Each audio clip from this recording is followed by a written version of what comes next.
Yo, yo, yo, yo, yo. It's another edition of the Weekend Rhyme. Unmute yourself, Leroy. You on mute right now, brother. No doubt, no doubt, no doubt. We had to come back and check in again. You know what I'm saying? Make sure you hit like and subscribe. This is According to Hip Hop. We wanted to have a nice, fun, relaxing show. We got a big week ahead. I know I just saw that Pete Rock and Mickey Fax interview. That was crazy. That was crazy, right, Leroy? It was fire, man. Shout out Mickey, you know what I mean? And shout out to his album with my man Show Rocker too, Manifest Destiny. Fire. You know what I mean? Yo, fire. Shout out them. Shout out Planet Asia, local astronauts. Shout out Brother Ali, Love and Service. Shout out G Dep. He came home earlier this month. G Dep from Child of the Ghetto. Hold on. Child of the, you know what I mean? Let me take my stuff out the plat. Child of the Ghetto. You know what I mean? He came home earlier. Shout out to him. You know what I mean?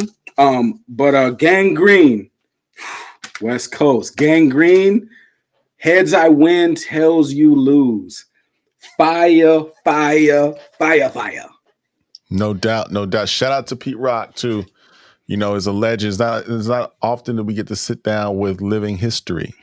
You know, Pete Rock is a pillar of hip hop. He's a Mount Rushmore producer.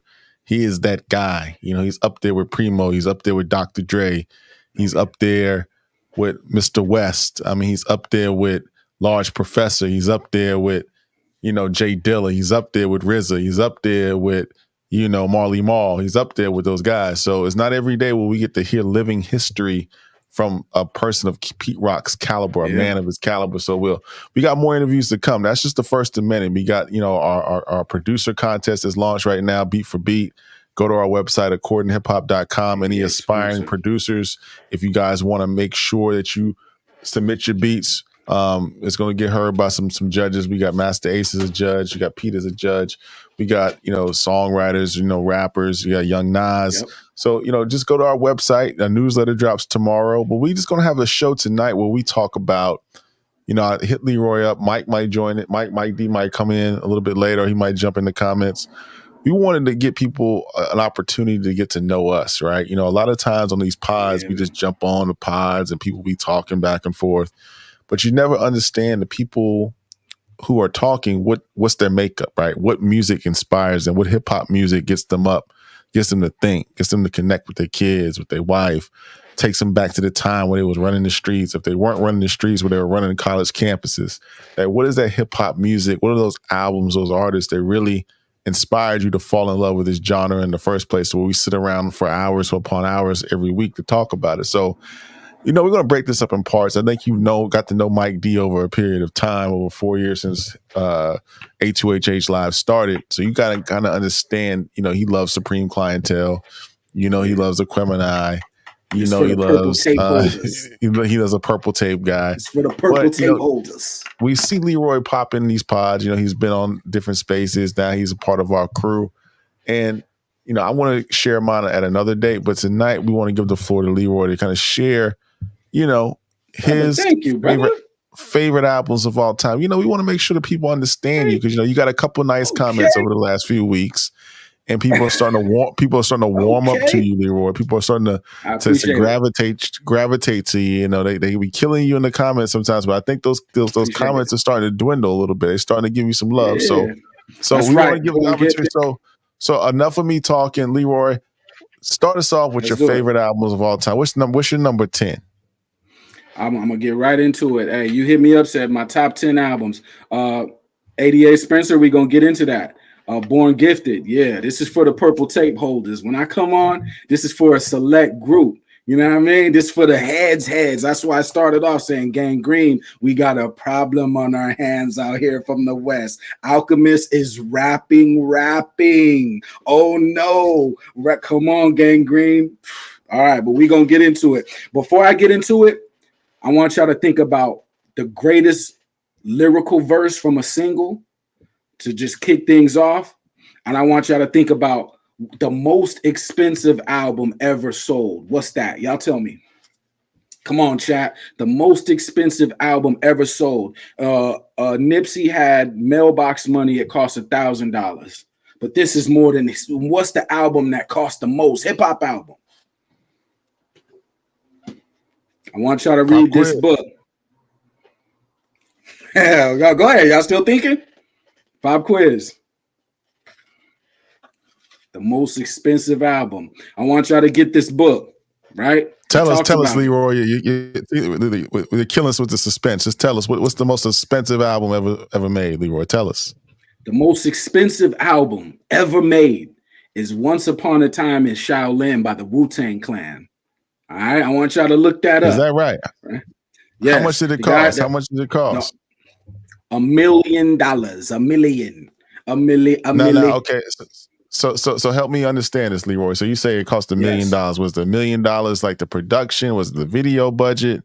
No, what was it? It was one copy. It was one copy made. This the guy. He wrote this book, but he helped invest too, because this wasn't RZA didn't have this on his mind. He didn't have this on his plate. So a bunch of people came together. Actually, somebody who never knew RZA walked the streets of New York until he found him. He went into a hair salon where RZA's sister worked, and he talked to her, and she was like, "Okay, we'll come back." But I want y'all to read that, because that's a segue. I just wanted to get y'all started, right? It's from the era where I really got into lyricism, because I heard a verse, and I heard a whole song, and it went like this. It said, "I bomb atomically. Socrates' philosophies and hypotheses can't define how I be dropping these mockeries. Lyrically perform armed robbery, flee with the lottery. Possibly they spotted me. Battle scarred shogun, explosion when my pen hits. Tremendous, ultraviolet sound blind from Hendrix. I inspect you through the future, see millennium. Killer bees sold 60 gold, 50 platinum. Shackling the masses with draptic rack tactics. Graphic displays melt the steel like blacksmith. Black wool jackets, queen bees ease the guns in. Rumble with patrolmen, tear gas, lace the function. Heads by the score, take flight upon the war. Kids hit the floor, die hard fans demand more. Behold the bold soldier, control the globe slowly. Proceeds the blow, swinging swords like shinobi. Stomp grounds that sound, footprints on solid rock. Who got it locked? Performing live on your hottest block. Wu-Tang, crazy, number 10. Crazy. Number 10. That album was dope. Now when we share our top 10, my top 10 albums, I got 36 Chambers is one of my favorites. But this album was good, man. It had Is Yours on it. It had Scary Hours. It had it had Black Shampoo on it. It had, what else did it have on it? Man, damn. It had Visions. It had Triumph, of course. Older Gods, Severe Punishment. This album was dope, man. It wasn't 36 Chambers, because 36 Chambers kind of set the precedent for the Wu. But it's not as bad as people thought, man. It's not, well, people didn't think it was bad. People just didn't think it was up to 36 Chambers. Right. It's a pretty, it holds its own. It's an evolved Wu-Tang, you know what I mean? And you're talking about Triumph, one of the best verses on Triumph. I liked Method's verse. I liked RZA's verse was good. Master Killer had a good verse. And then Ghost and Raekwon, you know what I mean? Right. So hey, yo, that's amazing. Gun in your mouth talk. Verbal foul hawk. Connect thoughts to make my man child walk. Swift notarizer, blue tang, all up in a high riser. New York Yank visor, yo, tranquilizer. Come on, man. Come on, man. Crazy. So I'm interested. So you got Wu-Tang Forever as your top 10. Why didn't 36 Chambers make the list? Because, at this time, I'm a young man. I'm in middle school. My concern is video games. You know what I mean? So when that came out, I was like more into video games, sports, stuff like that. And I had a homie named Johnny, and he was like, "Yeah, yo, call me Johnny Blaze." And I never made the connection. I was like, all right, what's up, Johnny Blaze? Okay, for sure. And then one day, we was just chilling. He was like, "Yo, man, that Wu-Tang Forever came out today." I was like, Wu-Tang Forever? I was like, "No, put me on. What's that? What's that?" He was like, "It's the album." He played the album for me. We were sitting there at lunchtime, the bell rang to go back to class. We couldn't even go back to class because we just sitting there, just, you know what I mean? It was too crazy, you know what I mean? The intro, Wu Revolution, it was just a lot, man. You know what I mean? So shout out my homie Johnny Blaze, wherever you at. Yo, I think Wu-Tang Forever was great. I love the album, but I think if it was one disc, I think it might have been better, because I think the best song on disc 2 was Triumph, right? What else was on disc 2? Disc 2 had Bells of War. Bells of War was on disc 2. Bells of War. But I think if they would have consolidated, just made one disc, I think it might have been. I It's think raw. it might have been rivaling 36 Chambers. That's just It's me. raw. It's raw. It's what Nas and Primo are attempting to do right now. They're attempting to keep it raw. You know what I mean? So that's what, he's not, this is the minimalist style. This is going right into the House of Flying Daggers, just a minimum style beat. And you just go crazy. 9 dudes in a cipher. This is just raw lyrics. Ain't no gimmicks, ain't like the intro of this too. RZA was like, yo, it's a lot of funny stuff going on. You know what I mean? A lot of, Dr. Seuss, Mother Goose, simple minded. Yo, you know what I mean? you know the intro. Yeah, I know the intro. No doubt. Hey, yo, in the chat, I want to hear what you guys have to say as well. What's your favorite? What's your top 10 albums? Share it with us. Let us know what you're thinking. We may open up the phone lines in a little bit, but let's go to number 9. Let's keep going. What's your number 9? ninth? So this one from this artist, it may live in infamy, right? But right. this is the opposite of Wu-Tang Forever. This is what they're up against. And since we hit this height, I don't know if hip hop ever came back down. This man took it to the heights of hip hop in this particular year.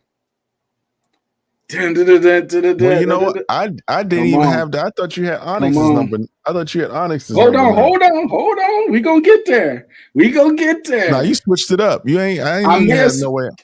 Yeah, hey, we gonna get there. So tell us why No Way Out is one of your favorite albums. First, when you said top 10, I was thinking, does he mean my top 10 or top 10 ever? But anyway, whether you like Wu-Tang Forever or No Way Out, it's a opposite sides together. You know what I mean? It's two sides of the spectrum against each other. We gonna get to number 1. Don't worry about it, y'all. I got honorable mentions too. You know what I mean? So I got more than 10 albums here, Ron. You know what I'm saying? We only got time for 10, Leroy. So let's just give me 10. Give me 10. You said 10. We gonna do 10. We gonna get there. We gonna get there. It's what because I took something out. That's all. So we still got 10. We still got 10.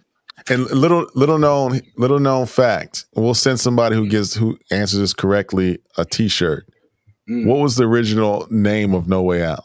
Does anybody remember? If everybody remembers back in that time in the source, that album had a different name.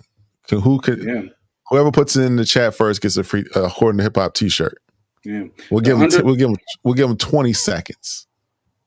It's all good. I don't think people remember. I don't think people remember what. But I ain't gonna say it. No, don't say it. Don't say it. What was the original name of P. Diddy and the Family? No Way Out. What was the original name of the album? No, it wasn't No Diddy Out. Lost Mitchell Almighty. I think he was the first one. I see you. Yo, send us your email. Email us at info@according2hiphop, according to number 2hiphop.com. We'll send you a shirt, man. That is correct. If you remember the source back in the day, it ran for about a couple months before Life After Death came out. It was called Hell Up in Harlem. That's what it was. King Jeffrey with the super chat said it was Hell Up in Harlem. Well, we're gonna send you a shirt too. Shout out to you for the super chat. And don't forget, y'all can super chat tonight too. We'll keep it popping. I want y'all to keep in mind an under theme here of performance art, right? Not just music, but performing music. So I want y'all to go back to the making of No Way Out and look at the meticulousness of P. Diddy, how he's putting everyone in position to pull off a certain thing. And before I go into the next one, which I feel is harder than It's Dark and Hell is Hot, pause, I want y'all to think of performance art, right?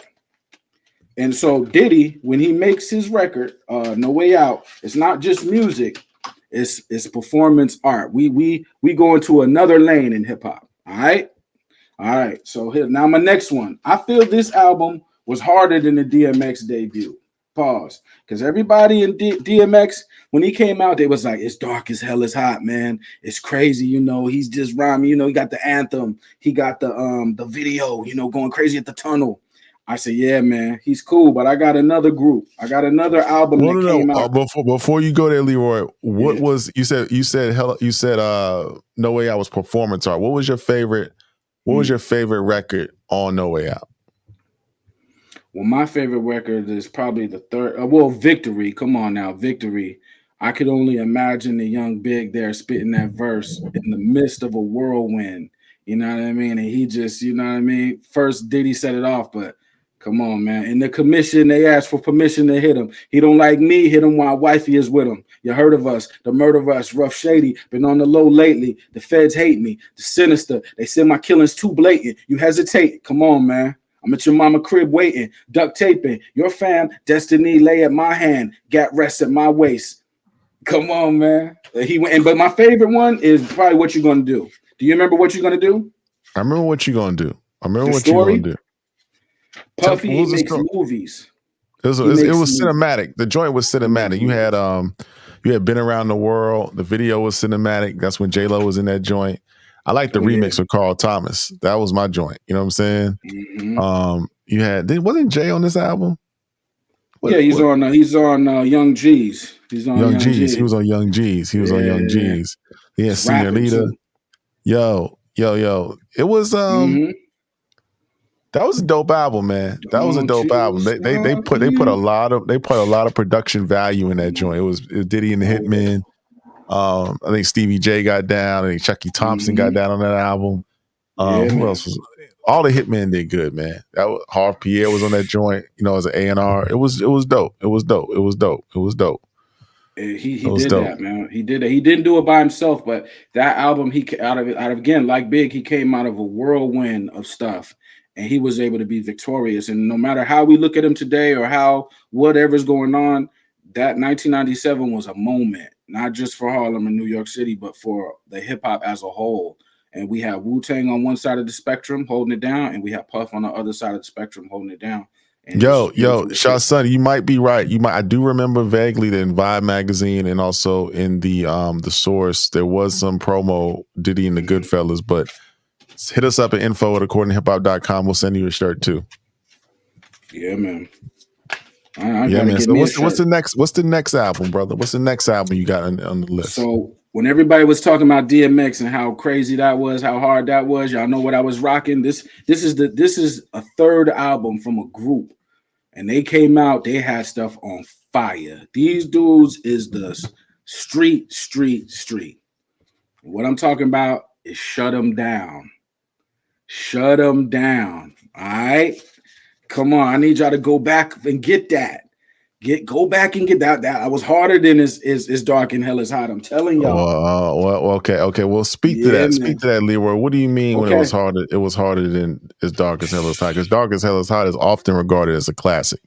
So this one is up there. First of all, Onyx, they got their own thing going on. They came out with Slam. This ain't on Slam, but check it out. They had 50's first appearance as far as a feature on React. 50 came out, he was killing in that, but the whole album is fire from Raise It Up to they had DMX on there, they had Pun on there, they had Nori on there. Yes, Onyx needs more flowers because they came out in 93 with Back the F Up, then came back with another one, then came back with their third one. And bro, if you go back, check their music, they was going in. Now I know they crazy because they just rah, like they just in your face, but they're rhyming though. Like the rhymes are still sharp. They got Wu-Tang Clan on this album. I mean, they got Meth and Killer Sin, and you know what I mean? Maybe they got Master Killer. Hold on, let me go. You know, but it's crazy, man. The whole album, these brothers is rapping. So that was my number 8. You know what I mean? And they do need their flowers, man. Somebody in the chat says Onyx needs their flowers. We don't talk about Onyx enough. Didn't Onyx do a versus? Or they were supposed to do a versus with somebody. They did a versus with somebody, right? I think so, but I can't remember. It was Onyx and it was Onyx and somebody. Who was Onyx? Who did Onyx go against in versus? Let me pull it up. Yeah, I can't. Oh, it was Cypress Hill. I think it was Cypress Hill versus Onyx. That was probably crazy. It was Cypress Hill and Onyx. Now I don't know. 2 different flavors, 2 different aesthetics. Yeah. West Coast, East Coast. You know, that's tough. That was tough. Put it in the chat. Who y'all think got that? If you go, I don't remember the verses, but who you think won that verses? Was it Cypress Hill or was it Onyx? Kenny Mack said Cypress Hill smoked him. Yeah. But long story short, though, Onyx, man, and that album Shut Him Down. That's a powerful album, man. I went through a lot of albums, you know what I mean? But I really wanted to go back to what I was listening to, like to just be on some real shit. And at that time, I was listening to Shut Him Down. You know, I was a big fan of Sticky Fingers, and like I said, it's performance rap. He really is who he says he is, but he's delivering the rhymes in a certain type of way where it's like it's a character almost. It's really him, but it's like it's theatrical, and that's what I want to get people into the mindset of bringing that back as well. You know what I mean? No doubt, no doubt. So what's the next album, Leroy? What's the next album you thinking? So let me give a recap real quick. So Leroy right now, to people that are just joining in the room, we on West Coast hours right now. Normally folks are used to us doing East Coast hours. So this is a little bit different for us coming in on such late on the East Coast, right? We're trying to get our West Coast, LA, Cali, Bay Area fan base up, you know, whatever. So and then plus Leroy's on that West Coast. So he said No Way Out was one of his favorite albums. We had what else we had? We had Wu Forever. Wu-Tang Forever. Then No Way Out. Then Shut 'Em Down. Shut 'em down. So what's the next one, Leroy? Now I still got 10, even though I might have some put in different directions, but I still got 10 though. You know what I mean? I could do honorable mentions or I don't have to. Don't worry about it. But 10, right? When it comes to the West Coast now, you know what I mean? Are we at the West Coast part of it, Ron? No, one second before you go, I just wanted this. Is Kevin? He said, what happened to Coop and the other brother? According to hip hop, is more than one show. This is a show called The Weekend Rhyme. So this is a different show. You know, Coop, unfortunately, we parted ways because of some business and some creative differences. So he's gone. So if you want to follow him, please go follow him. And Mike is still a part of, you want to see Mike might pop in tonight, but Mike will also be on Mike Check Mondays and Wednesdays. And that's what it is, man. So it's more than one show. It's just not, according to hip hop, is a network. It's not just one show. So we're going to have different shows, different hosts popping in and out. This is one of many. This is a little fun show that we do, introducing our new host to the audience. So that's to answer that question. Okay, cool. So on the West Coast, like y'all have the East Coast and the South, they got their underground markets, right? The West, we have our underground too. And this is what a lot of people don't know about. They don't know that the West has an underground scene. So when I say something like Gang Green right now is killing it, that sound speaks to a certain sound on the West Coast that's really overshadowed by Big Snoop Dogg and the more popular sounds. But this album, when this particular album came out, not only do I think it has the best music video ever, but it was just raw West Coast, man. Just raw West Coast. That's Exhibit 40 Days, 40 Nights. Y'all know about that. 40 days, 40 nights. Yes. Is that the one with what you see is what you get, right? Yes, I think that's the best video. Okay, You know okay, yeah, I like that joint. That introduced me. I was up on Exhibit, but that really brought him, you know, back on the East Coast, back in the South, you know, where I'm from. That's really got us introduced to Exhibit. You know what I mean? So, what about that album made you gravitate toward it? Other than that song, "What You See Is What You Get" in the video, what made you say this is one of your favorites? Well, first off, let me say I'm a big Outkast fan. So in '96, when Soul on Ice came out, I was ahead. But Exhibit, just how raw it is. I was a big fan of the Alcoholics too. So when this album comes on, well, you know, I was, you know, Exhibit. His sound is real hard. He comes from a military background, but songs in the album, chamber music, 3 Card Molly, What You See Is What You Get, Handle Your Business. Nobody Sound Like Me, with the Ghostface sample. Focus, Deeper, Los Angeles Times, Inside Job, Let It Rain, Recycled Assassins. All of these is ridiculous. He's rhyming crazy. Beats are crazy. This is that California underground stuff. This is what Gang Green is doing now. This is the sound of it back then. You know what I mean? No doubt. And I was a big Outkast fan. I was a big Alcoholics fan. I like Corrupt. The West Coast had some heat, man. Outkast is a little slept on, man. Little slept on. We're gonna have to do a show on Outkast one day. We might need to get Outkast on the show and do an interview with Outkast. But he's one of these guys that don't get their flowers that he deserves, man. He was he can spit, like for real. Yeah, it's detailed for real. lyrics. Okay. It's detailed lyrics, you know what I mean, down to dates and times. And people may be like, well, why is that important? But when they go back and check the history books, a song like Nature or the Threat and how he's dealing with dates and times, historical facts, as above, so below. He's dealing with certain sciences there. He's dealing with the cross language between West Coast and East Coast. How we rap, you know, the East Coast has their own vernacular, the West Coast has our own vernacular. So he's comparing the two. He's doing all type of crazy rhymes. He's double time rhyming. He's using alliteration. He's punchline heavy, so he's punching like crazy. The metaphors are deeply layered.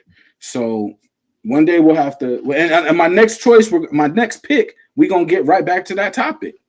Let's get back to the topic. Let's get back. But shout out to Outkast. We're gonna have him on the show, man. We're gonna do an interview with him, man, because slept on cat, man. He needs his flowers, man. A lot of people don't talk about Outkast when we talk about this West Coast rap. You know what I mean? For sure. Legend. That's he made me want to rap, man. He made me as a little kid, he made me want to rap. All right, my next one. So we on like 7 right now. Seven. We on number 7. Six or seven. 6 or 7. We in the what? Wu, Onyx, Exhibit. So we on 6, right? So we getting there. Right?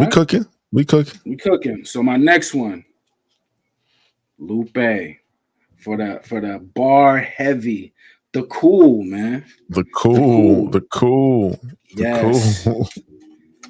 Tell us about what the cool for you, Leroy. Why is that up in your top 10? This is a masterpiece of lyricism, y'all. From top to bottom, every single way you could rap is covered. The topics, the concepts are covered. The different crowds, this album is way bigger than what you see on the surface because he's having problems with the label. This is when they invented the 360. He don't want to sign the 360. Now he's the bad guy in the building. But through all that, Superstar, Dumb It Down, Gold Watch, Little Weapon, Streets on Fire, Hip Hop Saved My Life, the story. This we gonna go into metaphors, and for those that know me, I'm training right now. I'm training for something to be able to take these skills to the highest level around the world, not just as an artist, but in academia, in the schools, to break down these techniques for the world. So they see that brothers is somebody like Lupe the Cool. That's a masterpiece. Masterpiece. Hip Hop Saved My Life, Superstar, Put You on Game. Yeah, some of my favorite records on the album, man. It's another album that people really don't talk about. I mean, in that era, when did that come out? 2011? When did the Cool come out? I thought it was 07. 07 it came out. Okay, when did it come out? Lupe the Cool. Was it 07? Damn, it was 07 for real. So 07, we talking about that's early, right? That's early. I'm trying to think of that era. So Kanye's cooking in 2020. 50's still out at around that time in 07. 50. Kanye's still out. 50. Kanye's out. Okay. Forgot we're gonna get to 50. We're gonna get to 50. This is better than Get Rich. This is better than Get Rich or Die Trying. This the album that made 50. Okay. Well, that's that debate. Is it, because at 50, if you counted 50's mixtapes and you call them albums, this man would have one of the best catalogs of all time. If they counted his mixtapes, you know what I'm saying? Because a lot of that stuff that was on those mixtapes that weren't on those traditional albums that had a rollout, man, he's got some crazy records. The Mechanic is a crazy record. Record. Hold on, let me see where we at. 4, 3, 2. Okay, so we could go here if we want to go here. We could go. I'll add. We can make this 5. Let's go to Guess Who's Back. We can make this 5. If we can go there, right? It has 2 songs that are mixtape songs, so it could be looked at as a mixtape, but it's really an album. And this is Guess Who's Back is after he recovers from his incident, his 9 gunshots, and he comes back. His voice is a little different, but the songs, man, Ghetto Quran is on here. Just the songs, y'all got to go back to it. Life on the Line, before it was on Get Rich or Die Trying, it's on here. Y'all got to go back to it, man. He got one with Nas on here and Nature, I believe, as well. But Guess Who's Back? This is really what did it, because the mixtapes, they did it, right? But the mixtapes were still kind of a foreign idea a little bit, because people were like, okay, it's not an album, it's someone else's beat, he's rapping over Lady Gaga, Chris Brown. How do we take this? But when this came, this was like an album, and people knew before Get Rich or Die Trying, we knew who 50 was. We remember How to Rob. We know who 50 was. You know what I mean? So when this came, it was like, hold on, he's still alive and he's rapping. Y'all gotta go back to Guess Who's Back, y'all. Guess Who's Back is crazy. Hey, somebody in the chat, put what's your favorite 50 mixtape besides Guess Who's Back? What's the favorite 50 mixtape? Because 50 is another person that, you know, it's kind of tough to say because he's a superstar, he's a media you know, mogul now, that he doesn't get his flowers. But when we talk about this music, we just talking about hip hop. Body Snatchers. Well, the Mechanic was on Body Snatchers, right? Yes, Body Snatchers. Mechanic is crazy. Yeah, come on, man. We got the seat back when we rolling. I'm in the team. Come on, run up on me, get shot in the street like a dog. I know how to fix this. Call the mechanic. Call the mechanic. Yo, come on, man. That one. Wu Kid is one of the, you know. I never been to a Wu Kid party and saw him like DJ, but I listened to him on Shade 45. But I imagine that Wu Kid's parties are crazy, man. Because his energy on the records is like he's like a part of the record. You know what I'm saying? when Wu Kid brings it, oh man, bring it back.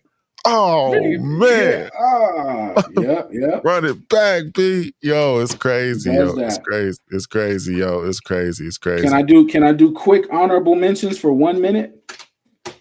Honorable mention. Let's go. One minute. 1 minute. First of all, Scarface. We got to put more respect. This is the honorable mentions, y'all. Not my part of my kick, but Untouchable. Right? We got to go back to Untouchable, y'all.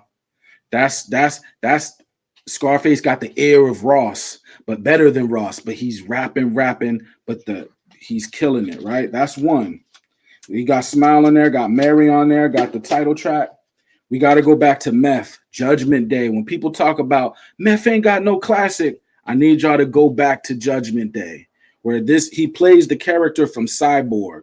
Remember Cyborg with Jean-Claude Van Damme, the bad guy Vader or Vendor?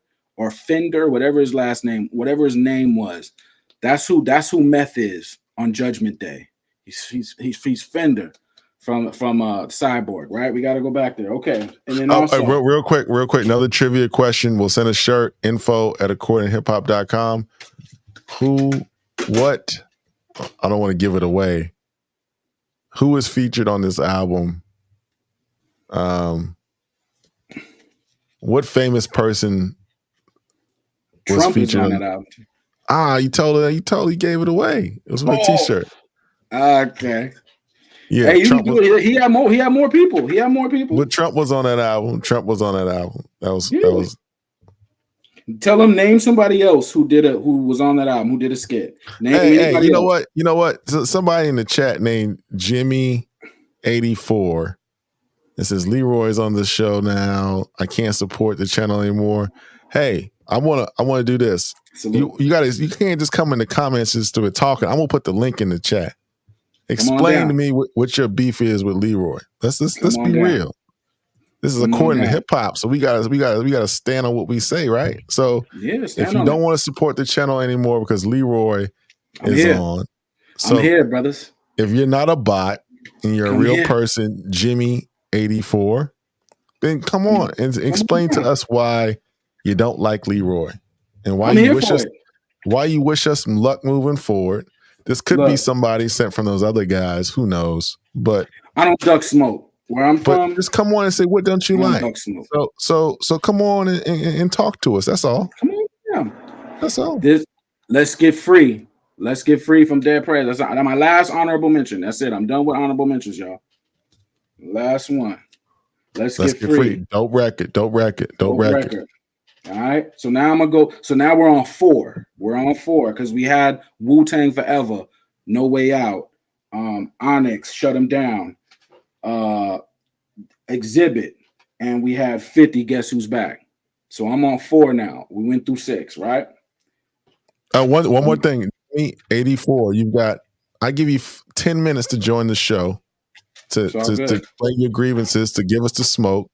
If not, you'll be permanently banned because I identify you as a bot. But we'll continue. Oh, man. The clones. It's, man, we could do this, man. I'm here. Come on, whoever you are, 84. But the 4th one, right? We're going to talk about mixing different elements together. I was around to see breakdancing fade away. I was around to see graffiti kind of fade away. DJ, certain love for the DJs fade away, right?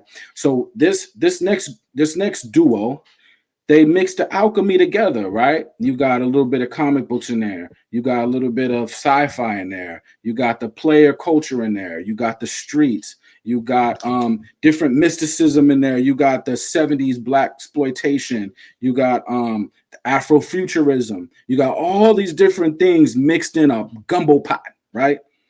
And what I'm talking about is Aquemini, y'all.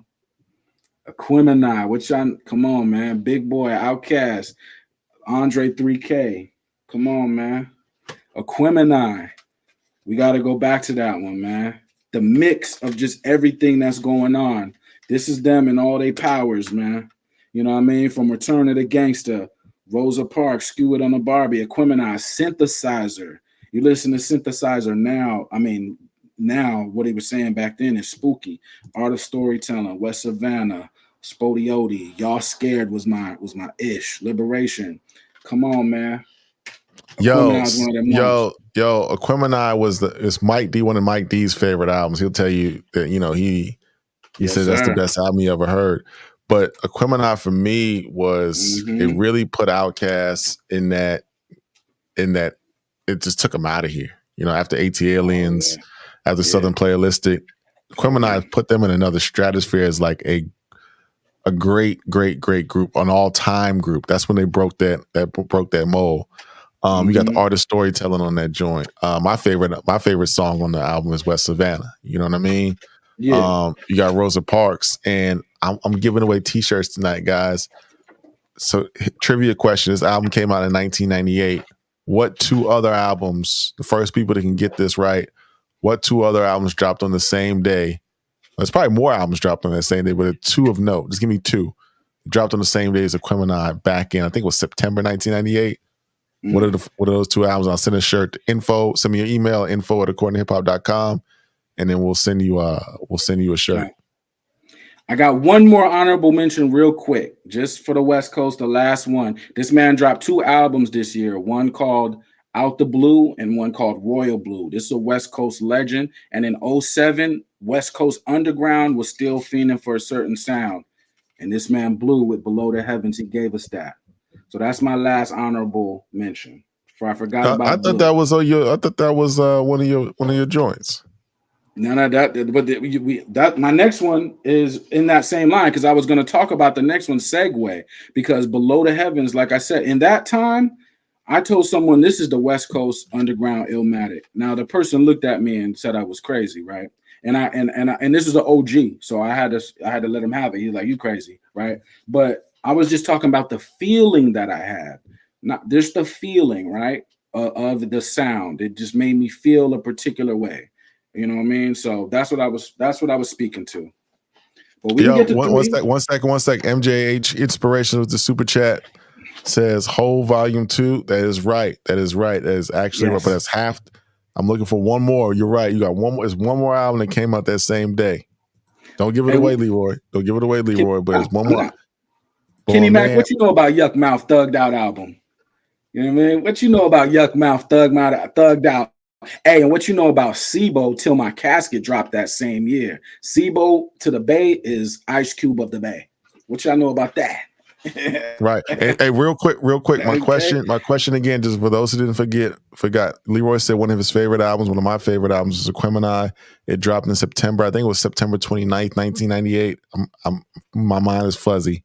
But my man MHJ Inspiration said one of the answers was Volume 2 by Jay-Z came out that day. Aquemini came out that day. There's one more other album that came out that day. Well, I think Black Star might have came out that day, so that could be right. I'm gonna check that, but that's not the answer I'm looking for. I'm gonna go ahead. I'm gonna send you a shirt and email us at info@accordinghiphop.com. But I'm thinking about the Love Movement. The Love Movement, Tribe Called Quest, came out the same exact day as Volume 2 and Aquemini. Little known history fact. Oh, but shout out to my man got it. Bryce W got it. I missed it, my brother. You got it. Got it. We'll send you a shirt, man. Hit us up at info@accordinghiphop.com. Okay, so we on number 3 now? Next album? What's the next album? Number 3. Hit us up. This is 3 here, man. So when I got this album, you know what I mean? This ain't the classic debut, but it's the sophomore. But when I opened the book, he had all the rhymes in it. What I'm talking about is Esco. It was written. Had all the rhymes. Had all the rhymes in it. Come on, man. You could read this man's rhymes, man, and let you know how his mind is working. Okay? So y'all already know the album, you know what I mean? The message. Man, that's a perfect album, Leroy. We had this conversation. If you guys missed the show last week, go back and look into our Nas breakdown of his discography over the years. I think we went all the way up to we stopped at the Magic Hit Boy era, right?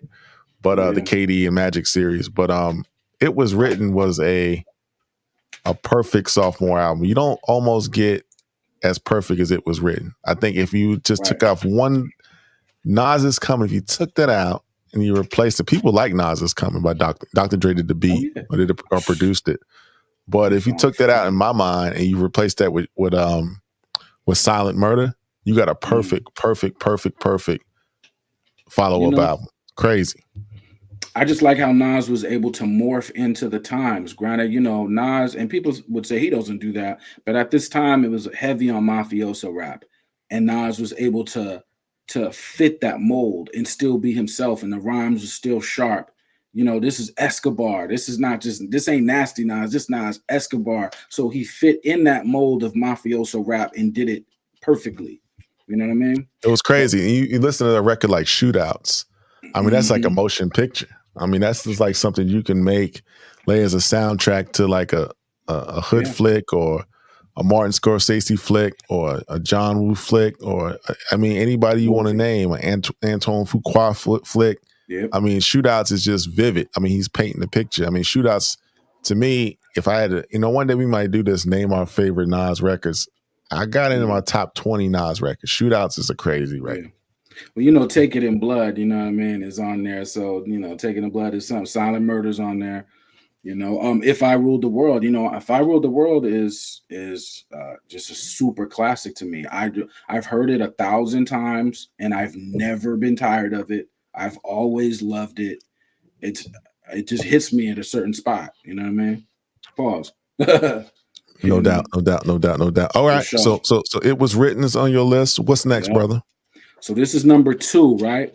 And let's get into we got off the mafioso rap. Now we're gonna get it. We're in our gangster bag still, right?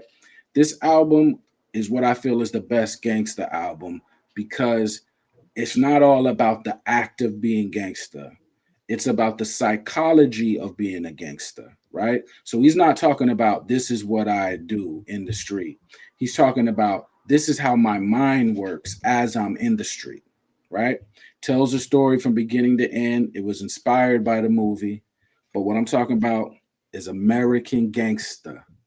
Okay? I was going to go Nas to Jay. And like when we discussed this album when we were talking about Jay's discography, and everybody gave it up. Everybody gave it up. It was like fire. So I got to go there. It's a complete story. It's detailed.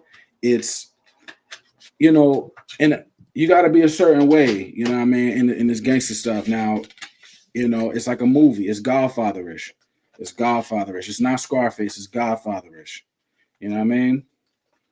I mean, you got Hello Brooklyn. You got the Rock Boys. You got Blue Magic. You got was Party Life's on there, right? Party Life's on there. You got Party Life. You got Fallen. Fallen is a crazy record. I mean, as you said, this is one of Jay-Z's most cinematic efforts. I mean, he's in that vibe of a gangster. You know what I'm saying? I see when he's rhyming, you see it, and like he's in movie mode. This is one of his most vivid lyrical performances I think he's ever done in his discography. Right? It's super tight. It's very controlled. It's one of his best albums. I mean, you hear the Rock Boys now, man. Rock Boys is like, it doesn't sound dated. It sounds like it sounds like what he was trying to accomplish on the record. And I think that's a feat that you gotta take your hat off to, man. I think it's one of his most. I think we were going back through Jay's catalog about a week ago, and you gotta have that. To me, it's in his top 5. I mean, I can't name 5 Jay-Z albums better than American Gangster. I think it could be argued as his last great work. But I do think people do like the Blueprint, 3. Yeah. This is the last of the gangster, Jay-Z. You know what I mean? Yeah. I think he did it in a way where he said he was channeling that era. He was channeling the movie and the gangsters of that time. Right. You know what I mean? But it's a great album. It's slept on joint. We talk about Jay's beat picking ability, right? Well, when he picks beats, he's picking beats from certain time periods, and the beats become part of the songs. Like when Jay picks a beat, it's part of the verses, it's part of the hook, because the beat comes from a time period. Like we talk about not liking the song Hollywood, but the beat sounds like old Hollywood. The American Gangster sounds like the 70s. You know what I mean? That sounds like the 70s era. The late 60s era, and it takes us back. So just masterful job with that album. Lyrics, fire. I forgot. Oh, Fallen, right? So people are mentioning Fallen, right? What Jay is good at doing is a lot of times in this particular era, you always find the gangster winning every conflict. From Reasonable Doubt to American Gangster, he doesn't always win every conflict. Sometimes the gangster loses. That's why we get Can I Live, Regrets. That's why we get Fallen, because sometimes the gangster goes to jail. That's part of the story too. So we got to recognize that. You know what I mean? He's telling you. He says, damn, you effed up like your favorite movie scene, Godfather, Goodfellas, Scarface, Casino. You seen what that last run did to Nero and Heat. Can't beat the odds, can't cheat the gods, can't blow too hard. Life's a deck of cards. Now you're tumbling and humbling, you're falling, you're mumbling under your breath like this day was coming. I mean, it's crazy. I mean, that's, we can't, that's the Jay that people regard as one of those guys, man. You hadn't heard that Jay in a very long time. Don't think you can ever hear that Jay again, but he's in that mode. He's locked in. I don't think we'll ever hear that again, but you have to put that album in. I think it's the last. Sometimes you do that one time, or 2 times. Sometimes you just give people that side one time. It's like some people are not going to tell you that they're gangster every day. When the situation shows up, they'll give you that side of them, and then you'll never see it again. But you'll remember when you saw that gangster come out that you didn't know. It's like if we go to Sky Zoo too. Sky Zoo, he gave you in 07, I believe, he gave you Corner Store Classic. It was a mixtape, but it had original beats on there too by Premier and other thing. We never heard Sky Zoo rap like that again. Every Sky Zoo after that is a different Sky Zoo. But Corner Store Classic he was like, I'm gonna show you I'm really a gangster. You know what I mean? I'm really a gangster. I'm just, I'm just showing y'all different sides. You know what I mean? So American Gangster, I think Jay is closing the book on being a gangster. You know what I mean? But this next one, number 1, and I know a lot of y'all already know what it is, because when I brought this album into the conversation, it took off, right? But a lot of people didn't mention this album for a good 20 years. They mentioned all the other greats, right? This album is important. This album is not just for the time period. We talk about a time capsule, but when you go back to a certain time, you got to know that time to understand the tension in the culture. It's like if I made an album in 2020, right? And I made a real tension-filled album. Well, then if you lived through 2020, you could understand that tension, right? So this album, it's the gangster foundation, the political rap foundation, the conscious rap foundation, the business mind rap foundation. It's the foundation to a lot of things as artists. And I'm talking about death certificate. I'm talking about that death certificate. That's one. So that's number one. That's our West Coast Illmatic. That's Illmatic for us on the West. You know what I mean? Because that covers everything in a nutshell. That covers everything. If you a black man in America at this time period or forever, and it has the death side and the life side. Goes from the funeral to wrong nigga to fuck with. My summer vacation, steady mobbing, a bird in the hand, man's best friend, alive on arrival. I want to kill Sam. Black Korea, true to the game. It got the battle on the end too. No Vaseline. Cube was in his bag in every way you can be as an artist, and we don't have this now. There's someone who is in attack mode, not just recklessly, but what he's saying has a lot of underlying layers to it. You know what I mean? And he's doing it aggressively. He's not saying, hey, we have a problem, right? He's doing it aggressively in a world where there's a lot going on. You know what I mean? Crazy record. True to the game. Aggressively, right? So and there are political and this is for I'm just here for freedom, justice, and equality, especially for people that don't ask to be in harm's way, and then they get hit with something, right? So Cube is able to speak to that, not just for the gangsters or for the certain group, but for us all as a people.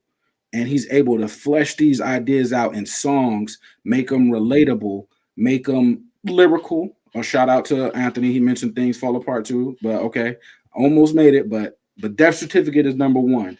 And I would put Soul on Ice up there too, but Soul on Ice, he wasn't Ice Cube level. You know what I mean? He didn't have that platform like that. But Death Certificate by Ice Cube, man. Serious work. Crazy record, right? Crazy record. Crazy. Man's Best Friend. I don't know. I kind of switch which ones are my favorite. Man's Best Friend, Steady Mobbing. I think A Bird in the Hand is my joint. Is my favorite one. But yeah. It's a classic, man. It's a classic. It's a West Coast classic. It's a hip hop classic. It's a music classic, man. Yeah. But you got some good joints. Man. You got Wu-Tang Forever. You got No Way Out. You got Aquemini. You got Exhibit's joint, 40 Days and 40 Nights. Yep. You got Death Certificate. You got The Cool. You got Onyx, Shut 'Em Down. You got some records, Leroy. You got some records. I'm very impressed. You got American Gangster. You got It Was Written. Yeah. You got Guess Who's Back. I mean, you got a lot of records, man. You got a lot of records. Yeah. I'm gonna put the link in the chat. In the chat. If you guys want to join us tonight and just give us some of your albums that you like, some of the albums that kind of made you the hip hop fan that you are. They kind of get you through your day. They kind of get you through certain periods of your life. Yeah. Different vibes that you're in, whether with your family, with your kids, if you was in the streets, if you was on the college campus, wherever you was at, what are the hip hop albums that made you? I'm not gonna give my list tonight. I'm gonna wait for another show. Right. But letting Leroy kind of set the tone. But if you want to join, my man Super Duper is in the house. Super Duper. These are my albums from 15 to 25. These is my albums that kind of made my my opinions. What Super it is, Super Duper, what's good, brother? What's good, fellas? What's happening, man? I just pushed the YouTube button, seeing y'all on here. I didn't even get the notification for this one. Right. Man, we sometimes we try to slide out on West Coast time tonight, Super Duper. We try to do something different, try to show our West Coast fans some love, you know what I mean? Hey, that's what's up, man. That's what's up. Let me jump right in the conversation. What we doing? Top fives? We just talking about, because people starting to get to know us, right? Because, you be jumping on, people getting to know you, who you are, and they getting to know who I am and getting to know who Leroy is. They already know who Mike is. We just trying to tell people where we coming from with this hip hop thing and what's some of our favorite albums that, we came up on and that kind of got us to where we are in this hip hop mindset in this pocket. So what's some of your favorite albums? Leroy gave us his 10. So feel free to give us 10. Give us 10 joints. All right, I'm gonna start with the album that I think I bought the most. Iron Man. Okay. I've received Iron Man for my birthday. Got it scratched up, lost. Got it again. Just just on my own. I probably bought Iron Man at least 5 different times throughout my lifetime. And that's one of my favorite albums of all time. Fire. I would say that's number one for me. Number two, Fire. this more recent, but it's one of the most slept on albums, I think, almost in rap history. Return of the Mac by Prodigy. Okay. A lot of people don't know too much about that album. But when you go back and listen to it, it's not a skip on the album. It's a great album. Prodigy, Alchemist, the production, the song structure. It's one of my favorite albums of all time. And it's one of the last, I would say, almost last albums that I would consider a true classic. That first song, that New York song, you know what I mean? I'm on my New Yorks, you know, all this New York, you know, that shit was crazy, bro. Hey, you got Bang on them, Nickel and a Nail. Nickel and a Nail. Stuck on You. It's put like the whole album from front to back. If you don't know about Prodigy like that, that's one of them albums that you should go back and listen to for real. Rotten Apple's in that joint too, Rotten right? Apple, yeah. Legends, the whole album, just from front to back for me. I love that album. Fire. Okay. All right, number 3, I'm gonna go with Into the Wu-Tang. That's one of them albums that I heard that actually like really. You know, I want to say I was about 12, 13 when that came out. And it's one of the albums where I actually, the first album I ever looked up the lyrics and I actually tried to really like get into an understanding and understand exactly what they was talking about and understand that New York slang the way that they was using it. It's one of the albums that just turned me out. So that's my number 3. Okay. Number 4, Straight Outta Compton. Okay. As a kid, just listening to Ice Cube on what's the song? I can't think of the song name right now. But here's a little story, Gangster. Okay. That's one of the first songs that I can remember literally sneaking to listen to because I was too young to be listening to it. And I had to sneak and listen to it under the cover. Yep. With my Walkman, you know what I'm saying? Yep, I was there. So that's you know, front to back classic. 5, Doggy Style. Just because of how I was and how what can you really say about Doggy Style like that ain't been said? It's one of those albums that you just let ride, and every song on there is just crazy, really. Yeah, no doubt. Number 6, I'm gonna say the Infamous. The Infamous, you know, like I said, what more can be said about the Infamous? I love the beats. That's the album that really put me on to Prodigy and his lyrical ability, and that made me really think that Prodigy was top 3, top. You know, he was better than Jay at that time, so Jay wasn't even in these equations. No shots, and this ain't no slander, Leroy. Yeah. Prodigy was in his bag at that period. So Prodigy was that man at that time. Like I looked at Prodigy like he was equal to Nas or just one of the greats. Like it put me on the Prodigy to the fullest that you can be put on to a rapper. It was like, who is this dude? And like, you know, and the thing about Prodigy for me is that he like an unorthodox boxer, where you think he gonna rhyme one way, but then he switch it up, and he just kind of he one of the best rappers that just say what he want to say kind of in the way, and it just come off like however he decided to deliver it to you. So I don't want to spend too much time on it. It is what it is when it come down to that. The vocab with P is crazy. What boy I say is number 7 or 8? Me Against the World. Me Against the World is one of those albums that I just felt it when I heard it. You know, like everything I was a big Pac fan already, but not to that level. And that after Me Against the World, it was all Tupac for me. Like I was looking at Tupac like he was Malcolm X, or you know, he just put me on that on that wavelength with him that I totally felt him on every song on there. I felt his emotions. I felt him as a poet. I felt him, real hard on that. No homo, but I really felt him like real hard on that album, to where every song on there is just, for me, and at the time period that it came out, it's one of those special albums. Number 8, I got to go with Aquemini. I just love, that's my favorite personal Outkast album. And I like the music on there, the beats, the content matter, and just how they really wasn't like just totally on some rap. It was like it was a good mix of everything on that album. Yeah. A real good mix. Traveling.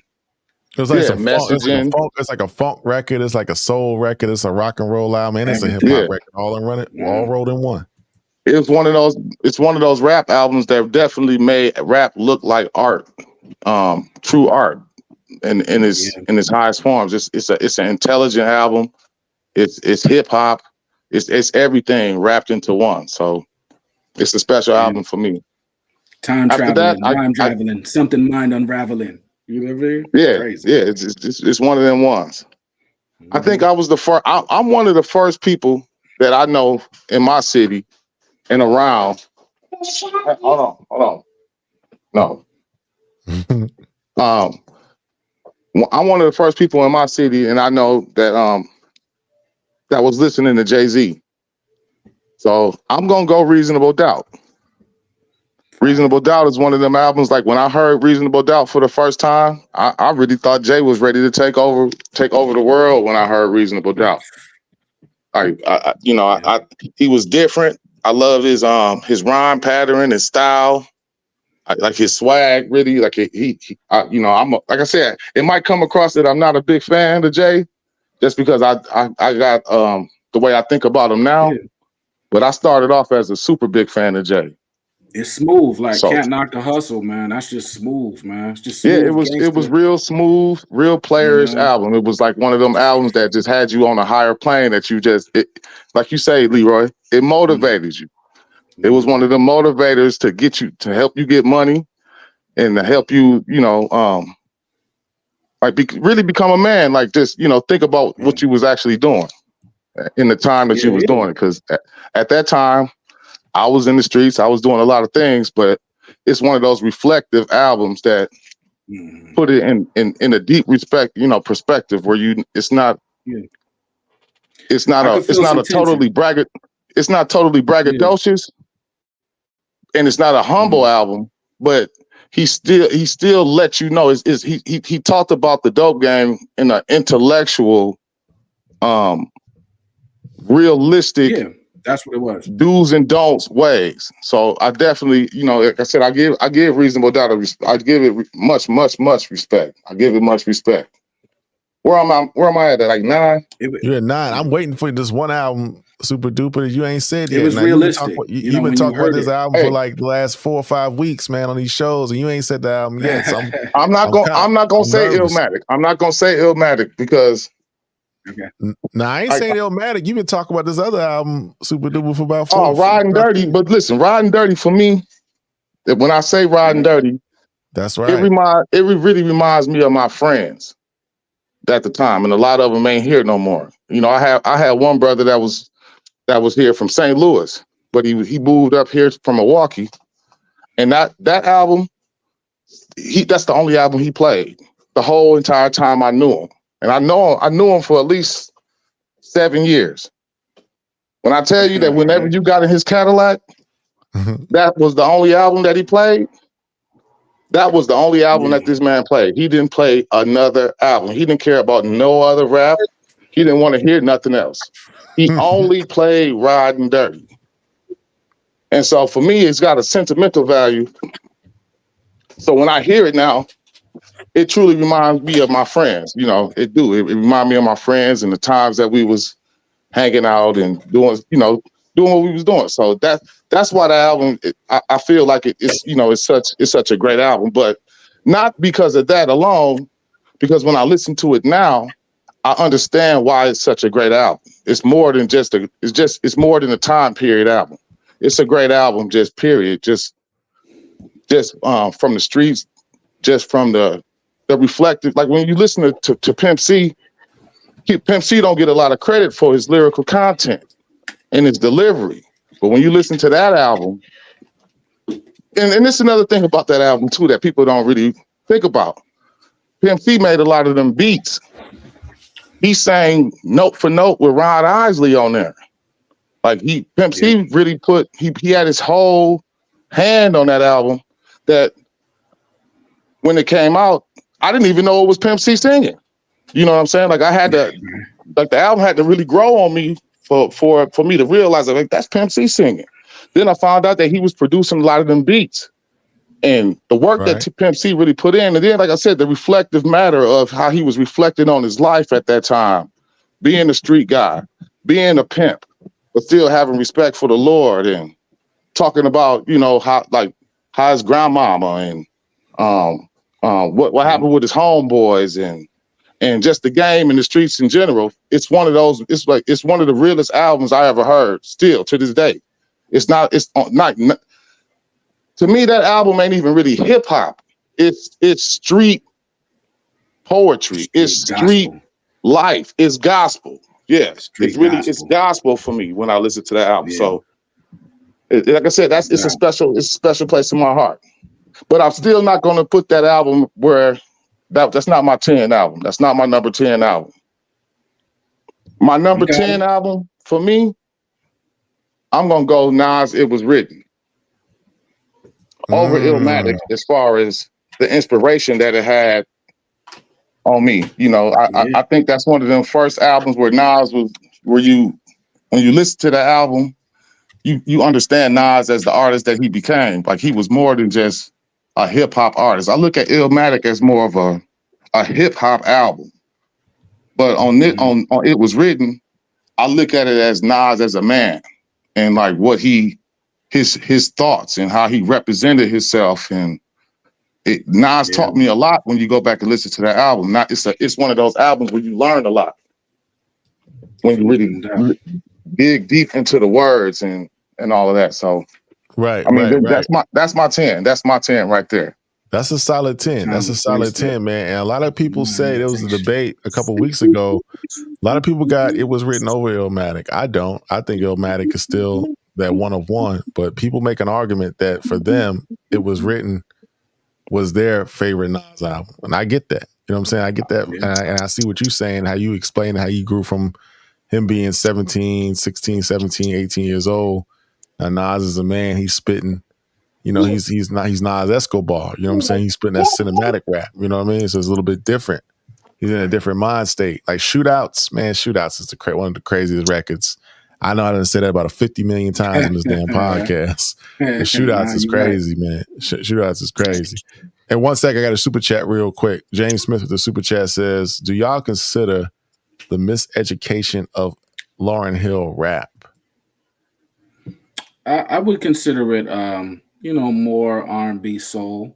Is she a phenomenal rapper? Absolutely. But, it had more singing on it than rapping, which I was looking forward to the raps, but she still killed it with the bars. When she does rap on there, the first song, Final Hour, she's going crazy. She's one of the greatest MCs ever when she wants to rap. I personally look at it like almost like a compilation album where she kind of showcasing her talents and her skills. Really, right. It's not strictly a hip hop album because half of the songs she's singing or she harmonizing or whatever in a way, if you want to say that. So I look at it as it's more half and half, and she kind of just showcasing her talents all around, on the album. Sure.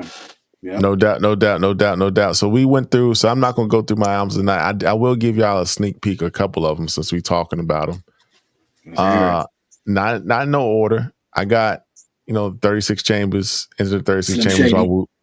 I ain't got no Slim Shady in there. You know you ain't got no damn Slim Shady. You ain't gonna see no Slim Shady in my top 10. And I hate to disappoint the audience. You ain't gonna see no Kendrick Lamar in my top 10 either. So that's not gonna happen. That ain't gonna happen. But you got 36 Chambers is in my top 10. I I got Gangstar Moment of Truth in my top 10.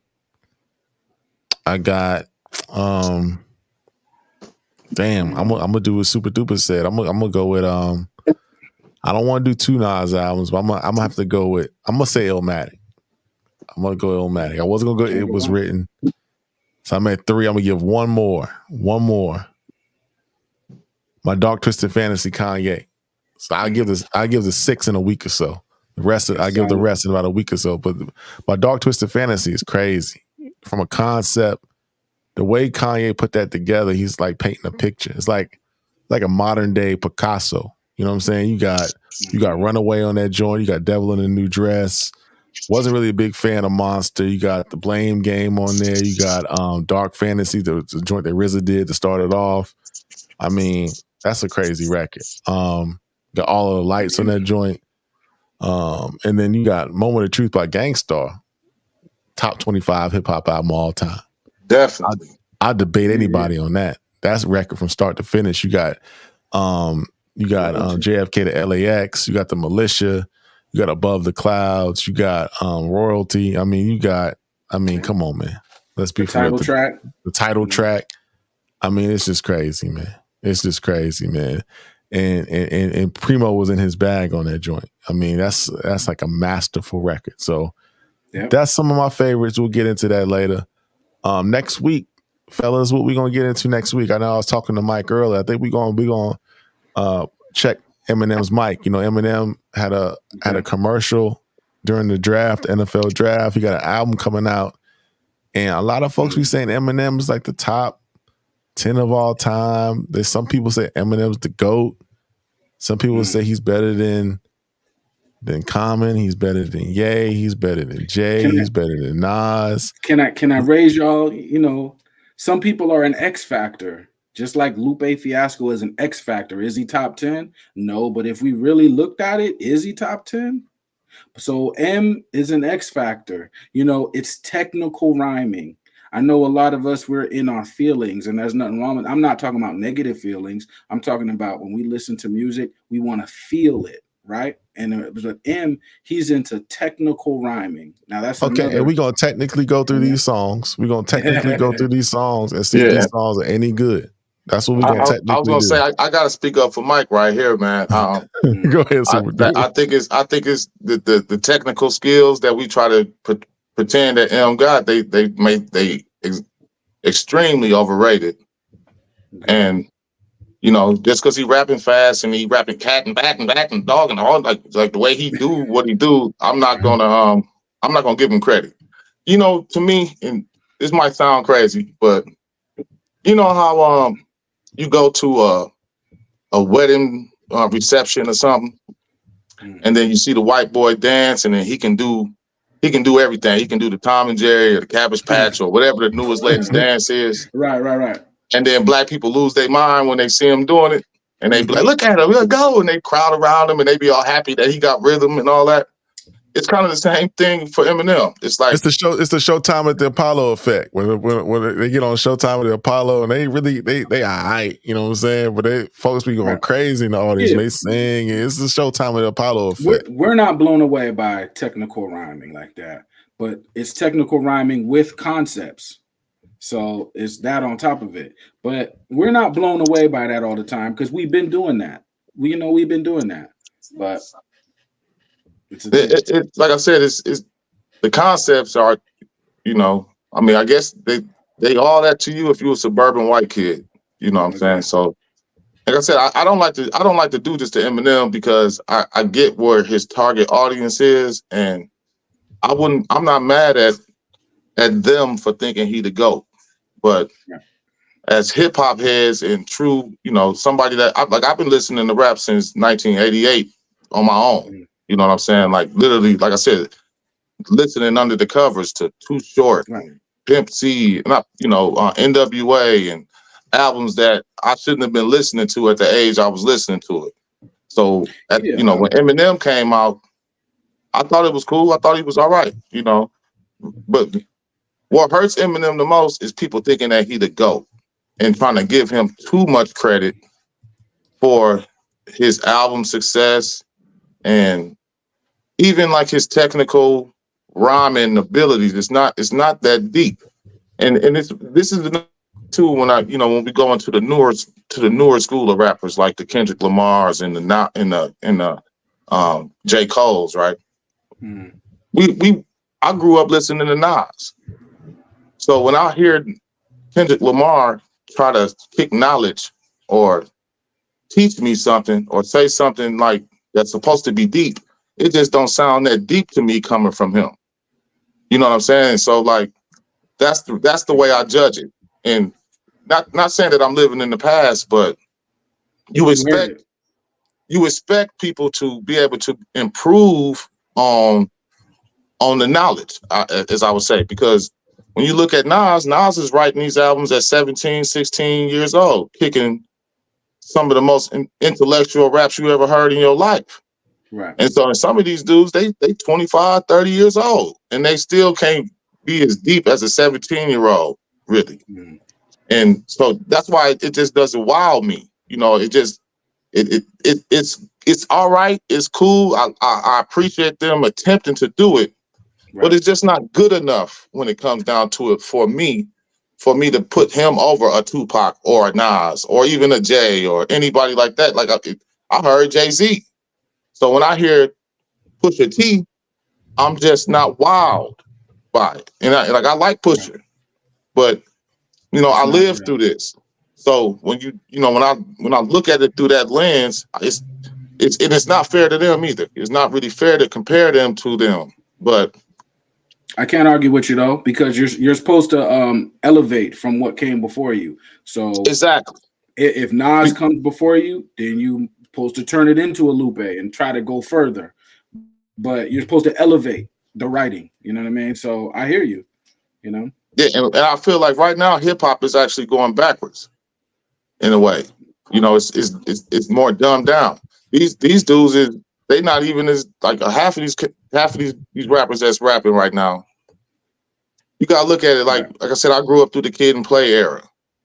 I was there with when Slick Rick was coming out with Children's Story and even a Will Smith. You know, these like the lyrical our expectations of greatness, we just kind of threw it out the window now, and so we accepting choruses being the best part of a song, and we accepting the beats to override the lyrics, and we accepting a lot of stuff right now that me as a true hip hop head, I just can't really accept it. I can like the music, I can get in the car, bump it, play it, and listen to it, go to the club and dance to it, but when it comes down to ranking these guys,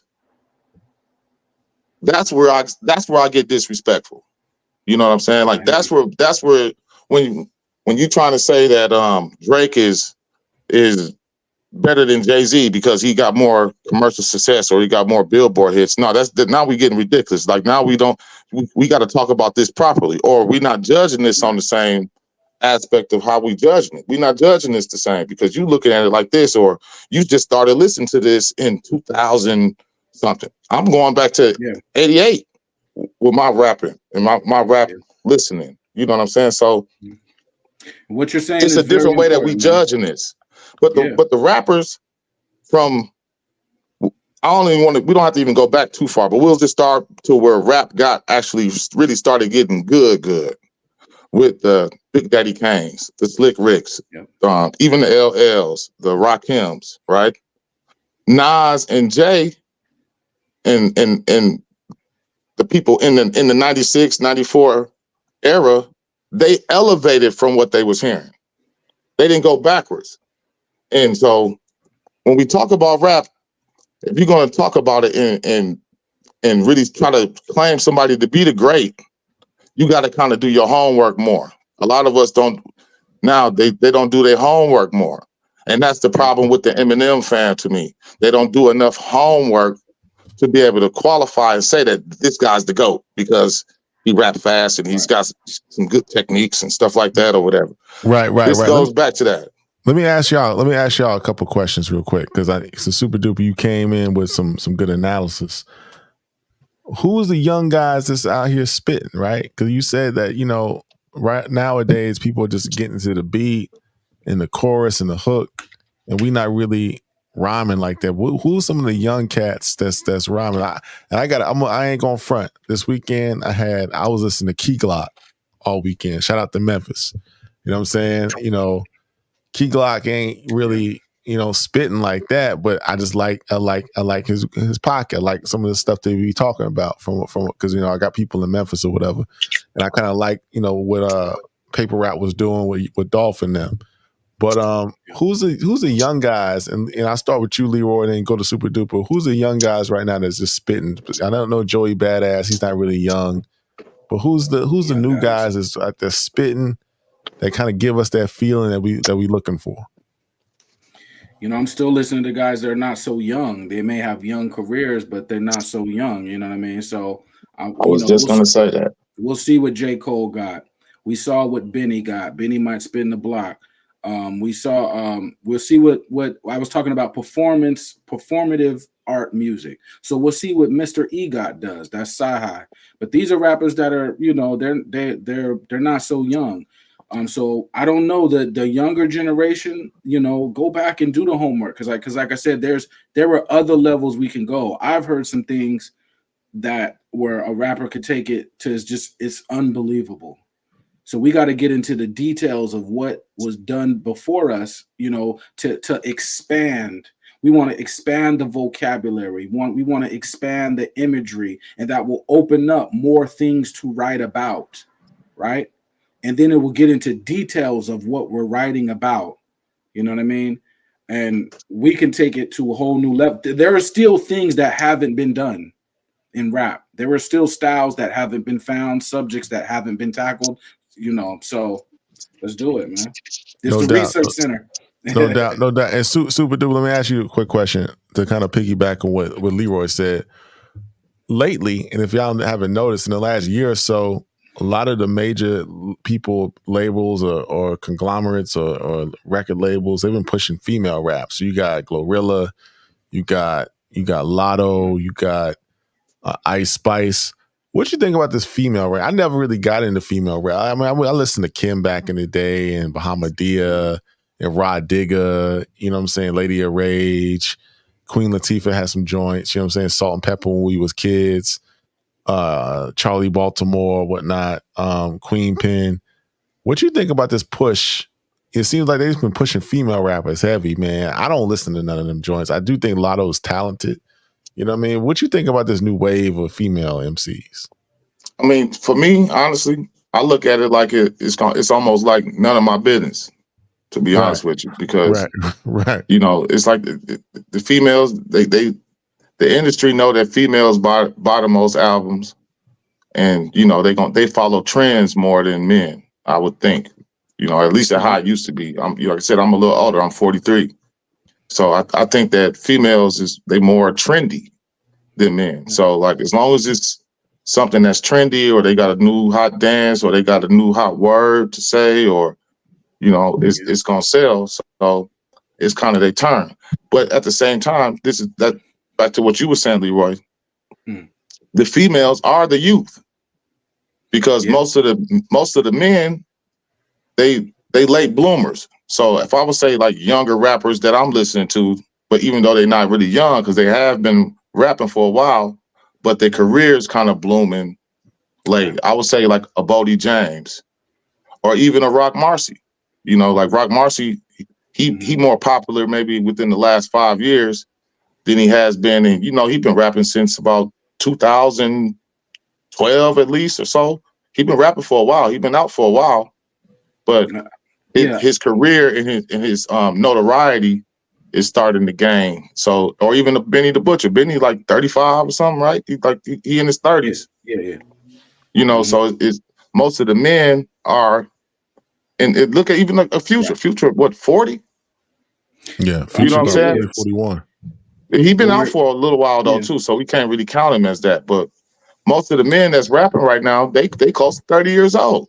They're not even like, they're not young men. Most of the females that's rapping, they're a little younger. They at least, you know, 25 and under, or somewhere around that age range. They are the youth. So the females are the youth, and so they they appeal to the young women just from their youth, you know what I'm saying, a little bit more.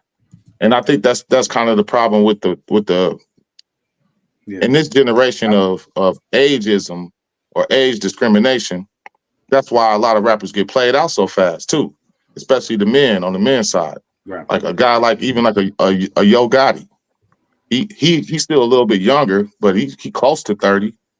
Lil Baby even close to 30. You know, so like once go ahead. I would think with the fellas, you know what I mean, we're getting a little bit older, because if you're in your 20s as a rapper and you're not extremely good at what you do, whatever you're saying, we've probably heard it before. So as men, we were able to keep expanding as we got older into rappers, and now we're hearing the stories of what it's like to be in your late 30s and your 40s and your 50s as a rapper. With females, I would just encourage them to not fall into the traps that we fell into, and to go back and do homework as well. As men, we were on top of hip hop. It came out. It was a really positive movement, a really conscious movement, a really founded on being black and proud. And then we fell into other things. The females, they're coming into what was left behind, right? But the females they have the advantage of looking at the history and saying, okay, what did the fellas do good? What did they do wrong? What could they have done better? And if the females really take that serious, the females got powerful stories. Now, if you're telling me all about your sexual life and all about your toxicity, that's cool. But tell a larger narrative. Give me, what it was like to be pregnant for the first time as a young female, not knowing how you're going to get through. Show what it's like to work life, working in the corporate world around men with power. Show me what it's like to be the female that's the B girl with bars, rapping in a cipher with just a bunch of dudes. Show me all these different stories so you have range as a female. Hey, what?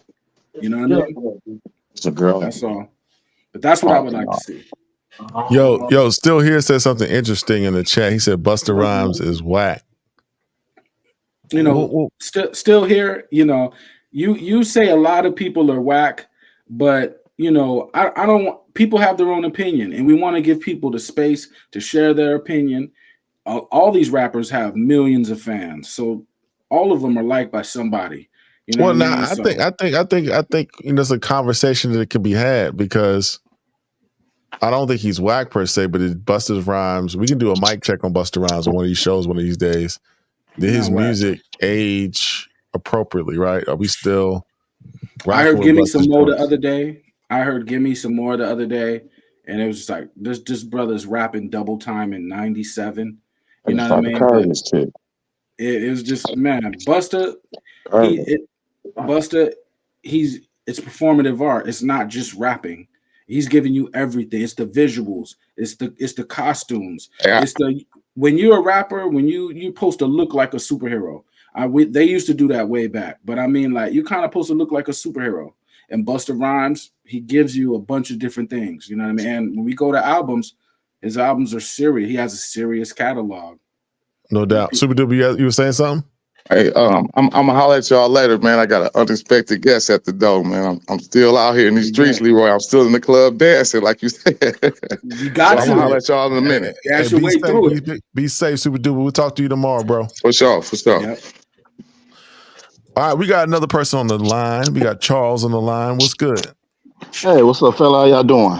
We doing good, man. What's good? Where you calling from? Calling out to St. Louis. No doubt. What's on your mind tonight, bro? No, I'm just a fan of y'all's. Been watching it for a few years now. I love the new kind of look going on. Leroy, you're a good addition to the show, man, most definitely. Even though you have some little bit wild takes, though, but you still, you know what you be talking about for the most part. And, I love the show, man. And, can I get my top 10 albums? Go ahead, brother. Shoot. Okay, well, first of all, I like to say Pac is the GOAT. Now, all this nonsense going on, Pac is the man, very much underrated lyrically, which I could break it down, but I'm not going to do that right now. So I got 3 Pac albums in my top 10. Me Against the World, All Eyes on Me, Machiavelli. Straight for my niggas is underrated, by the way, but that's honorable mention. Okay. And then I got Nas, Illmatic, of course. arguably probably like the greatest hip hop album of all time. I got Biggie, Life After Death, probably the greatest double album. Even though I'm a Park fan, I probably have to give it to Biggie slightly on that one.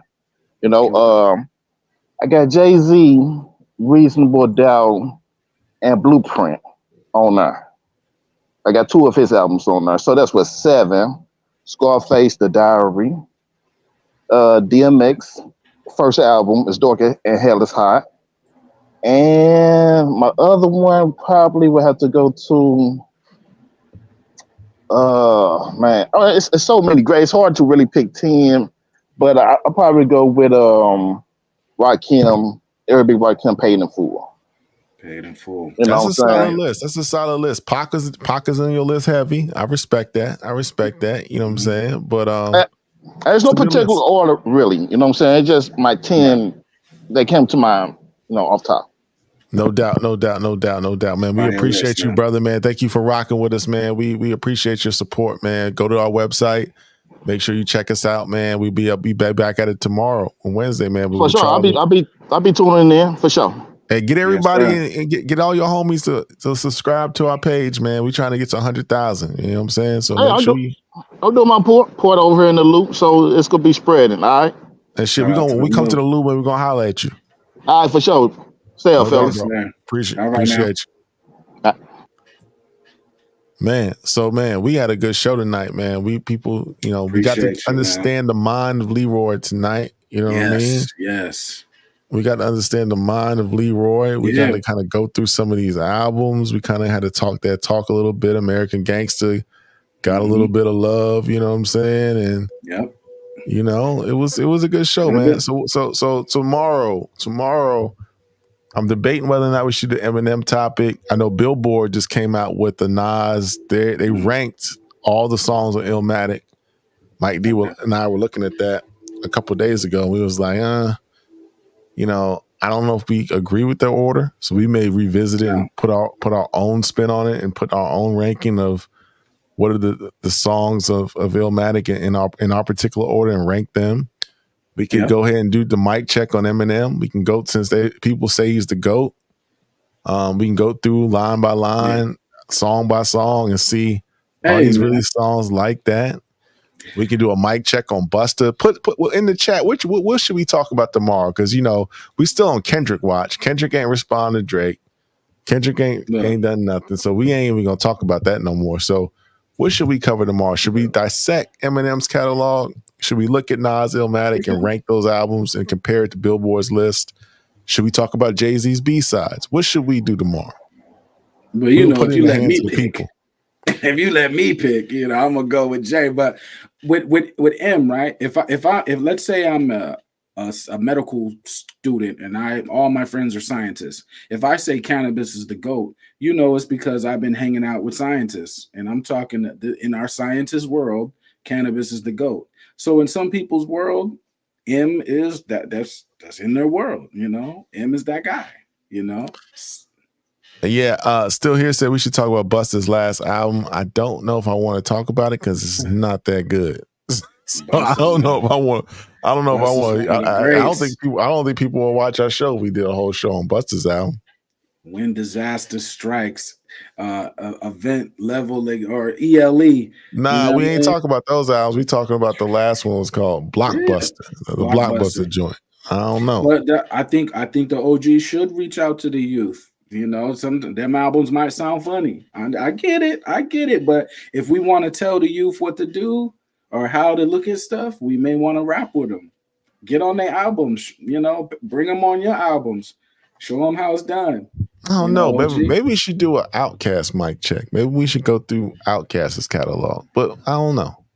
Or maybe we should go Outkast versus Tribe. Maybe we should do that.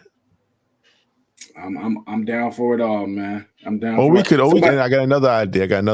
We're gonna get out of here. I'm just talking to the people right now directly. Right. What if we did like a top 10 Wu-Tang albums? I'm talking about group and solo. Let's rank those. So I got Iron Man, I got Liquid Swords, you got The Pillage, Capadonna. I'm the curveball. I'm throwing in a Mobilarity. I'm throwing in a mobilarity. What y'all know about that? You got the purple tape. You got you got Supreme Clientele. Fish Scale. You got Fish Scale. You got I don't know. We might could do that. You got the great. You got y'all read this, man. Bobby Digital. You got Bobby Digital. You know what I mean? We can do a top 10 Wu-Tang albums solo and rank those. I don't know. Yeah, but whatever we discuss, we're talking about what happened so we could document it and see where we could build off it and go in the future. That's all. You know what I mean? Mobilarity was fire. Someone said, why did I mention 93 till infinity? The Bay, we're our own world. So I could have mentioned that. Shout out to Hyro. But California, hey, gang, everybody go listen to Gang Green. Heads I win, tails you lose. That album is the one right now in my world. Okay. But I don't know. I think we might do. I think we've been avoiding long enough. I know Mike has been waiting to do it, and since Slim Shady just announced the death of Slim Shady album, I think we need to go ahead and Slim Shady check Mr. Marshall's mic. Pause, and we're gonna make sure we're gonna go through these. We're gonna go through these records, and we're gonna see if it was really like that. Yeah, I want to give him a fair shot. When we critique his music, give him a fair shot. Let him where things fall is where they fall. But I do think the man, he be rapping. Not all the time. Sometimes the rapping don't quite come off right. But sometimes the man be on point, man. And if it's the death of Slim Shady, I thought Slim Shady died a long time ago because I ain't heard Slim Shady in a while. Slim Shady was the guy that spike the fruit punch, toss your mom down the stairs, crash the car. You know what I mean? I haven't heard that guy in a long time, so I thought he was already dead. But conceptual writing, this is the research, man. Y'all never know, man. We gonna take it somewhere else, man. You know what I mean? We're gonna take it somewhere else. But Leroy, I appreciate you tonight sharing your albums with the people. We got to understand a little bit more of the mind of Leroy Green. Make sure you subscribe to us. We are on the march to 100,000 on YouTube. We already got 1.7 million on Facebook, 35,000 on IG, about $5,000 on X, Twitter. We're gonna bump that up or whatever. We're gonna be on Rumble soon. We're gonna be on whatever Kick, whatever is out there. But we really want to be 100,000 on YouTube. Tell a friend. Make sure you super chat. Make sure you hit us with a donation. We gonna keep some programs coming out. In the next month or so, we're going to have a full slate. We got the show called 90 Minutes. We're going to have the mic check still rocking on Mondays and Wednesdays. We got the Weekend Rhyme. We got the check-in. We got the Art of Tech. We got so many different shows lined up for you guys. It's going to be like a full-fledged According to Hip Hop Network, man. We build it, man. So while everybody else is running out of gas, we putting our foot on it, man. So peace. Check us out tomorrow, man. No doubt. Be back. Appreciate y'all. Y'all have a good night. Thanks for rocking with It's Still Number One. Ron in the building. Appreciate you. Peace.